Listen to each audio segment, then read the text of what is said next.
ஜெயலலிதா என்னும் நான் ஜெயலலிதா என்னும் நான்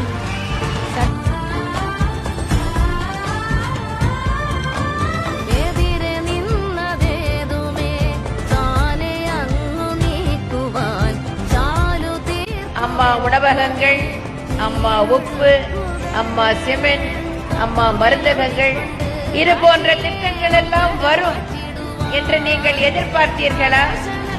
ஒரு தாய்க்கு தான் தன் பிள்ளைகளுக்கு என்ன செய்ய வேண்டும், அதை எப்படி செய்ய வேண்டும், அதை எப்பொழுது செய்ய வேண்டும் என்பது தெரியும்.